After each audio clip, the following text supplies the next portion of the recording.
इस्लाम में आपको कुछ कुरीतियां गलत नजर आई कभी सर? झूठ बोल के इस्लाम में कुछ कुरीतियां आपको गलत नजर आई? तीन तलाक आपको कभी गलत नजर आया? था ही नहीं कभी इस्लाम में। तीन तलाक कभी था ही नहीं, तो होता जा रहा था। बिल्कुल लोग मौलाना अपनी रोटी सेक रहे थे और होता जा रहा था। इसीलिए और यही मौलाना तीन तलाक के बारे में मुस्लिम समाज के लोगों को बड़े पैमाने पर बता रहे थे। यही मौलाना तीन तलाक के बारे में बड़े पैमाने पर मुस्लिम लोगों को बता रहे थे। और ये सब कुछ चल रहा था, साबित कर देते। तो ये सब कुछ चल रहा था ना, लेकिन इसको रोकने वाला कौन था ये बताइए ना सर। तीन तलाक जैसा मुद्दा राजनीतिक मुद्दा कैसे बना? तीन तलाक जैसा मुद्दा राजनीतिक मुद्दा क्यों बना? किसी एक पार्टी को इस बात का मौका क्यों मिला कि तीन तलाक का जिक्र करते हुए कहे कि अल्पसंख्यक खतरे में है, अल्पसंख्यक डरा हुआ है, अल्पसंख्यकों के खिलाफ इस देश में साजिश चल रही है? ये पॉलिटिकल एजेंडा कैसे? छोड़ दीजिए सारी की सारी योजनाएं जो सरकार आपको देती है, फिर आपका सारा डर निकल जाएगा। तो आप डर भी रहेंगे, आप डरेंगे भी और योजनाओं का लाभ भी उठाएंगे। मतलब दोनों चीजें हमारी होनी चाहिए, हमारी सारी चीजें होनी चाहिए। हम जो है हमारे सब कुछ चलता रहेगा। साथ सुनिए, अच्छी बातें कहने में और धर्म में अच्छी बातों का बदलाव करने में दोनों में बहुत अंतर है। दोनों में बहुत अंतर है सर, दोनों चीजों में बहुत अंतर है, दोनों चीजों में बहुत अंतर है। हिंदुओं को गलत कहा, हम एज पर कन्वीनियंस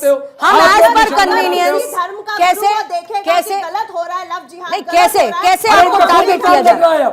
इल्जाम तो किसी उन पे इल्जाम खुद लग रहा है आपको, वो कोई भी लगा सकता है। है, अभी प्रूफ फिर वही तो प्रूफ नहीं हुआ। ठीक है इशिका जी, कमाल हो गया। ठीक है इशिका जी, लेकिन इल्जाम तो लग गया। इशिका जी, इल्जाम तो लग गया। आ रही हूँ सर, पे कैसे लग जाएगा? ठीक है आती हूँ अजहरी साहब के पास भी जाना है, इशिका जी के पास भी जरा। ठीक है इशिका जी, पहले आपके पास अजहरी साहब, फिर अब फौरन आपके पास आती हूँ। अब इशिका जी, जिसने सबको अपनाया, सबसे ज्यादा लांछन उसी सनातन पर लगाए जाते हैं। सनातन धर्म ने भारत को बर्बाद कर दिया, सनातन धर्म नाम का धर्म कभी कोई था ही नहीं, सनातन कैसे जीने की पद्धति हो सकती है, ये विचारधारा ही विकृत है। मतलब खुली छूट है सनातन धर्म को विकृत कहने की। अभी दूसरी जगह कट्टरता की बात की जाए तो देखिए फिर डर जाएंगे सब, टारगेट होने लगेंगे फिर।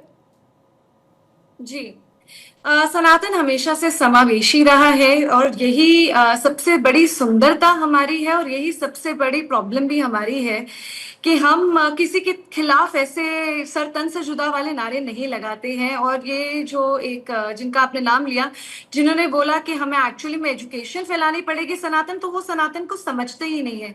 सनातन तो संस्कार ही है भी के, हमने तो कभी ही कहा ही नहीं। ये जो ही वाली मेंटालिटी है, आपके पास आप बताइए। जानना तो अलग बात है कि सनातन तो सनातन को मानने वालों की संख्या कम दिखती है आपको। 20 लाख लोगों का सनातन को मानने वालों की संख्या आपको कम दिख रही है। अपने कुकून से बाहर निकलिएगा सर, तो समझिएगा कि सनातन को मानने वाले लोग कितने हैं। तो धर्म संसद से और कोई अच्छी बात नहीं निकली। मौलानाओं की तकरीरें सुनाओ, 15 मिनट में हटा के आप लोग क्या कर लेना चाहते हैं? वो तो पॉलिटिकल, इसके अलावा भी बता दूंगी आपको मौलानाओं की तकरीरें। गोली मारो, 15 मिनट में क्या कर लेना चाहते हैं आप लोग, हटा के बताइए। पार्लियामेंट और आप कौन होते हैं ये सर्टिफिकेट देने वाले कि सनातन को जानने वालों की संख्या कितनी कम है? ये आपको पता लगेगा। मतलब सनातन से समस्या है ना आपको, तो फिर जो मानते हैं उसके बारे में आप टिप्पणी कैसे कर सकते हैं? सनातन को कितने लोग मानते हैं, आप कैसे टिप्पणी कर सकते हैं? मानने वाले क्या वाकई सनातन पे चल रहे हैं क्या? अच्छा है, लेकिन सनातन को बिल्कुल माना नहीं जाना चाहिए। आप अच्छा ये बताइए, बिल्किस बानो के जिन लोगों ने रेप किया, क्या वो सनातन के मानने वाले हैं? बिल्किस बानो का मामला, क्या वो सनातन के अच्छे मानने? बिल्किस बानो का मामला, गुजरात के रेपिस्टों की बात कर रहा हूँ, उनका महिमा मंडन किया गया, उनका स्वागत किया गया। क्यों किया जाता है बताइए आप? इसलिए गलत को गलत कहने से हम एक मिनट ताई नहीं, मैं तो कह रहा हूँ गलत था, बिल्कुल गलत था। पहले इशिका जी की बात पूरी सुनेंगे, पहले इशिका जी की बात पूरी सुनेंगे। एक सेकंड हमें सनातन से प्रॉब्लम नहीं है, ठीक है, बहुत अच्छी बात है। नेताओं से प्रॉब्लम है, ठीक है, हमें आप जैसे लोगों से प्रॉब्लम है ठीक जो है, गलत दिशा में चीजों ठीक को ले है। जा रहे हैं। तो मतलब असल एक मिनट, सनातन एक ज्ञान लाइन नहीं दे में, एक सेकंड इशिका जी आप अपनी बात पूरी करें। मतलब आपको हर उस राजनेता से समस्या है जो मुस्लिमों को वोट बैंक बनाकर अपनी राजनीति चमकाता है समस्या आपको? मुस्लिम वोट बैंक है ही नहीं, है सबसे। नहीं। क्या बात कर रहे हैं सर, क्या बात कर रहे हैं, क्या बात कर रहे हैं कि मुस्लिम वोट बैंक ही नहीं रहा? यहाँ तमाम पार्टियां जीवन भर अपनी राजनीति इसी मुस्लिम वोट बैंक के नाम पे चलाती है।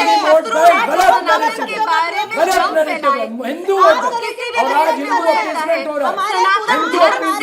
बहुत चुप, एक सेकंड। हिंदू अपीजमेंट से बड़ी समस्या है, सालों दर साल मुस्लिम अपीजमेंट होता रहा, MY समीकरण बनते रहे, मुस्लिमों को हम जो है योजनाओं का लाभ देंगे, इस देश में संसाधनों पर पहला हक मुसलमानों का है, तब तक हमें मुस्लिम अपीजमेंट से समस्या नहीं थी। 3 तलाक के नाम पर हम अपने वोट बैंक को रिझाएंगे, तब तक कोई समस्या नहीं थी साहब। बड़ी सिलेक्टिव अप्रोच है आपकी, ठीक है। कश्मीर में क्या हुआ, कश्मीर में क्या हुआ ये बताइए, अभी बताइए ना आप, कश्मीर में क्या हुआ बताइए जरा। क्यों हिंदू वहां पर वापसी नहीं कर पाते, बताइए जरा मुझे, बताइए ना क्यों नहीं कर पाते? कट्टर सोच की वजह से नहीं कर पाते सर, कट्टर सोच की वजह से नहीं कर पाते। इशिका जी अपनी बात को पूरा करेंगे, ठीक है। एक सेकंड रुकिए, एक सेकंड सर, एक मिनट मैम नितिशा जी आप रुकिए, ठीक है, हो गया आपका, हो गया, ठीक है, हो गया। तो फिर डरा हुआ कौन है बताइए ना, मुस्लिम डरा है या हिंदू डरा है कश्मीर जाने से? ठीक है इशिका जी आपको सुन रही हूँ मैं, अपनी बात पूरी करेंगे। जैसे ही बच्ची पैदा होती है उसका निकाह फिक्स हो जाता है, पर्दा सिस्टम में उसको डाला जाता है, ट्रिपल तलाक चाहे जब भी लीगली भी मना कर दो, बात होने दीजिए ना साहब, बात होने दीजिए ना, हिंसा बढ़ाई जाती है। कितनी सारी जगह पे एक लड़के के 4 लड़कियों के साथ शादी होती है। क्या बुरखे के अलावा कहाँ बोलता है इस्लाम बुरका पर आप उनको पहना के करते हैं? फिर मौलाना रशीदी जैसे लोग साड़ी के ऊपर बातें करते हैं, तब इनको नहीं दिखाई देता है कि ये पॉलिटिकल ज्ञान है। इनको झांगुर बाबा जैसे लोग नहीं दिखाई देते। अभी आपने सनातन पर टिप्पणी कर दी, आपने कहा कि कितने लोग मानते हैं, कितने लोग मानते हैं, आपने कहा कितने लोग मानते हैं, आपने कहा कितने लोग मानते हैं। कोट कर रही हूँ आपको, कोट कर रही हूँ रिजवी साहब, कोट कर रही हूँ रिजवी साहब, रिजवी साहब आपको कोट कर रही हूँ, आपको कोट कर रही हूँ। वर्बेटम है कि कितने लोग सनातन को मानने वाले हैं, ये आपका स्टेटमेंट है, ठीक है। एक एक करके प्लीज सर, और आप ही को कोट कर रही हूँ। आपने कहा कितने लोग सनातन को मानने वाले हैं, तब आपको फ्री विल लगी, क्योंकि सनातन पर टिप्पणी करना सबको फ्री विल लगता है। उधर कुरान का नाम ले दिया तो आपको समस्या होने लगी। एक सेकंड में फतवा जारी हो जाएगा। बोलिए इशिका जी बात पूरी करेंगी, इशिका जी बात पूरी करेंगी, फिर उसके बाद अजहरी साहब फौरन आपके पास आ रही हूँ। इशिका जी, जिनको सनातन की समझ नहीं है उनको ये नहीं दिखाई देता कि यहाँ पे तो वहां पे लड़कियों के खतने होते हैं, यहाँ पे तो हम योनि पूजा करते हैं, हम माँ कामाख्या की पूजा करा करते हैं। वहां पे मैरिटल रेप्स होते हैं, यहाँ पे तो हम लड़की को गंधर्व विवाह करने देते हैं, स्वयंवर करने देते हैं। वो कैसे बोल रहे हैं कि हमारी रूडिमेंट्री सोच है? हमारी बिल्कुल भी, हम सनातन ने महिलाओं को, शक्तियों को हमेशा सशक्त करा है और लड़की को एक देवी स्वरूप में ही देखा है। पर इनको परेशानी हो जाती है, इनको अपनी नाक हमेशा घुसानी होती है। जब भी कोई हमारे यहाँ से कोई बयान आ जाता है, 1 सेकंड में इनका फतवा जारी हो जाता है। जब झांगुर जैसे ये आतंकवादी सोच वाले जब आगे आते हैं, तब इनसे कोई फतवा जारी नहीं होता, तब कोई इस्लाम ने हमेशा ऐसे लोगों को खारिज किया है, आपको पता ही नहीं, आपको पता ही नहीं। रशीदी एक साड़ी जैसे तो फिर इतने लोग आ कहाँ से जाते हैं बार बार? बोल देते हैं नंगा, तब इनको कुछ नहीं होता है, तब उनके साथ निभाने वहां पे पहुंच जाते हैं। मेरे साथ ही थे ये उस दिन डिबेट में, जब उसका ये मैं गलत बात की हिमायत नहीं करता कभी, गलत बात नहीं अच्छी बात है सर, आई अप्रिशिएट सर अगर आप करते हैं, लेकिन उसमें एक बात को हम कहकर दूसरी बात को चुपके से निकाल नहीं सकते ना, कि हम ये भी कह गए और हमने ऐसा भी कर दिया। ऐसा नहीं होता है सर, हर किसी को समझ में आता है कि बिटवीन द लाइंस क्या होता है। अजहरी साहब आपके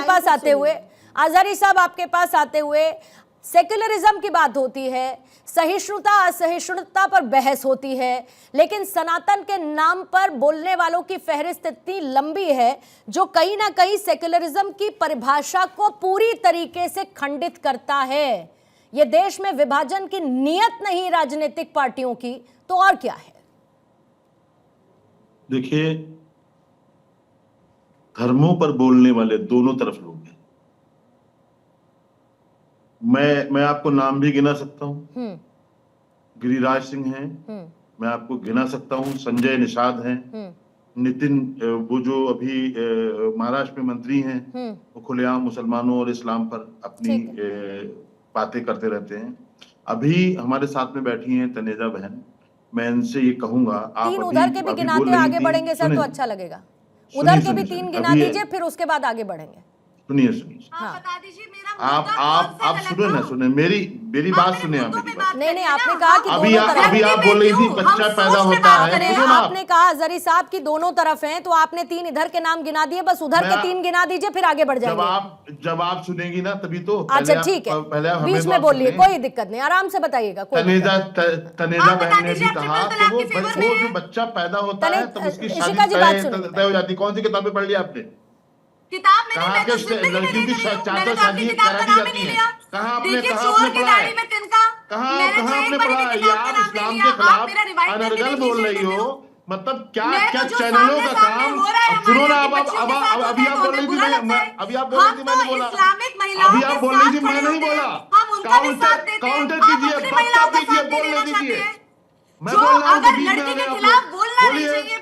आप चार लोगों को बोलना है, चार लोगों को इस्लाम को कोसना है। मैं खामोश बैठ के सुन रहा हूँ, बोलिए। नहीं बोलिएगा सर, अजहरी साहब बोलिए। नहीं आप बोलिए। आप मेरे को ये बता दीजिए मेरे कौन से मुद्दे से परेशानी है आपको? तनेजा जी हिंदू धर्म गुरु और दूसरे हिंदू धर्म गुरु, चारों लोग इस्लाम को कोसिए। हम और मुमताज अली रिजवी बैठ के यहाँ पर सुनेंगे आपको। नहीं तो अजहरी साहब, आपको तो तब भी सुना था जब all India Muslim personal law board Maharashtra में गया था और निकाले गए थे, फतवे जारी करते पोस्टर चिपकाए गए थे कि कांग्रेस को वोट दीजिएगा, तो तब भी तो सुना ही था ना, तब भी तो देखा ही था ना।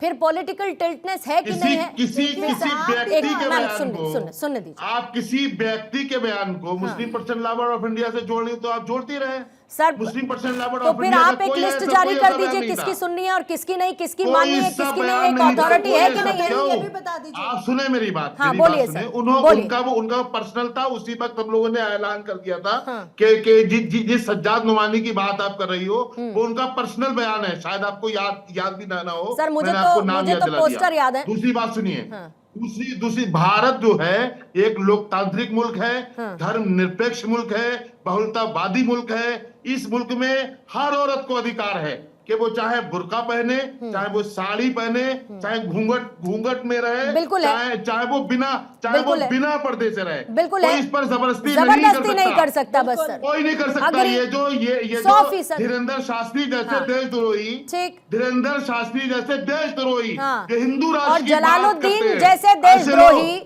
जो अपना नाम बदलकर बना लेते हैं खुद को छांगुर, ठीक है, नीतू को बना लेते हैं Nasreen. Ma'am let me take it please, एक मिनट। नीतू को नसरीन बनाकर फिर उसके बाद अपना जबरन धर्मांतरण का धंधा चलाते हैं, वीडियो क्लिप्स रिकॉर्ड करते हैं, अश्लील हरकतें होती हैं, ब्लैकमेल करते हैं, जबरन धर्म पर पूरा का पूरा स्क्वाड खड़ा कर देते हैं मुस्लिम युवाओं का, जो अपना नाम हिंदू बताकर महिलाओं को फंसाते हैं। बिल्कुल ठीक कह रहे हैं सर, बिल्कुल शर्म आनी चाहिए ऐसे लोगों को, शर्म आनी चाहिए, बिल्कुल ठीक है। जो बुर्का शर्म आया था, आप लोगों ने क्यों बुर्का पहनाया अपनी औरतों को? शर्म तो पहले नीतीशा जी बुर्का पे क्यों बोल रहे हैं? अरे अपना संभाले, अपना संभाले, बुर्का पे क्यों बोल रहे हैं? बुर्का पे क्यों बोले? भाई जैसा दिल चाहे वो रखे। हमारा इस्लाम कहाँ से आ जाता है, दीन कहाँ से आ जाता है? भाई जैसा दिल चाहे करे वो, भाई जैसा दिल चाहे वो रखे। अजहरी साहब एक सेकंड, लेकिन उनकी एक एक करके प्लीज आप लोग एक एक करके अजहरी साहब की बात तो होने दीजिए पूरी, ठीक है? अजहरी साहब बोलिए। हमारी बात चुभेगी, हमारी अरे बात कोई तो रिजवी साहब को भी बोलिए ना सर, वो भी तो बीच में बोल ही रहे हैं ना। तो यहाँ से जब बोला जा रहा है तो मैं क्या करूँ? अरे तो अब फिर वही वाली बात है, फिर वो भी नहीं बोल पाएंगे। मैं तो चुप ही था। हाँ बोलिए अजहरी साहब बोलिए। मैं खुल करके कह रहा हूँ कि लक्ष्मी को माँ कहने वाले लोग अगर माओ के लिबास पर ताना देंगे, तर्ज करेंगे, तो ये हम इसको कौन सी संस्कृति समझे? कोई हमें बताएगा? आपको कुछ नहीं मिला, आपने अपने अच्छा, कौन सा ऐसा अजहरी साहब धर्म है? नहीं, एक मिनट, कौन सा, मैं कह रही हूँ कि कौन सा ऐसा धर्म है जिसमें समस्याएं कभी नहीं थी? ये बताइए मुझे, क्या किसी धर्म में समस्याएं नहीं थी? क्या उस धर्म को गलत तरीके से पेश करने वाले लोग हर धर्म में मौजूद नहीं थे? मुझे ये बता दीजिए। लेकिन आपको मुस्लिम धर्म छोड़कर हिंदू धर्म में आपको सारी परेशानियां नजर आती हैं। मुस्लिम धर्म में आपको कुछ नहीं गलत दिखता सर। अच्छा, सुनिए क्या परेशानी आ रही है आपको? सनातन धर्म में क्या परेशानी नजर आ रही है? हमारे यहाँ पे तो देवी को पूजा जाता है, हमारे यहाँ पे तो चिन्ह मस्तक आप कपड़े ही नहीं पहनते, हमारे यहाँ पे तो काली माँ सिर्फ भस्म लगाती है, हमारे यहाँ पे तो फिर भी उनको देवी की तरह देखा जाता है, हमारे यहाँ पे बुर्के की जरूरत नहीं होती है। हम यहाँ पे किसी को किसी गंदी नजर से देखते ही नहीं है। सनातन में सिखाया नहीं जाता है, आपको सनातन के बारे में पता नहीं है, आप बोल रहे हैं। हमारे यहाँ पे तो लक्ष्मी को भी माँ बोला जाता है, हमारे यहाँ पे तो कामाख्या देवी को भी माँ बोला जाता है, जबकि वो सिर्फ योनि की एक रिप्रेजेंटेशन है। हमारे यहाँ पे तो चिन्ह मस्तक सिर्फ मूर्ति की माला पहनती है, तब भी होता है, हम उनको माँ की तरह देखते हैं। काली माँ सिर्फ भस्म लगाती है, हम उनको माँ की तरह देखते हैं। गलत मैसेज पहुंचा रहे हैं आप लोग चैनल पे देखिए। किसी मुसलमान ने हिंदू धर्म की खामियां निकालने के लिए हम नहीं बैठे, किसी भी तरफ से हमने हिंदू धर्म में कोई खामियां नहीं निकाली है साहब, और हमारी नजर में कोई खामियां है भी नहीं। इतनी देर से आपने हमारे यहाँ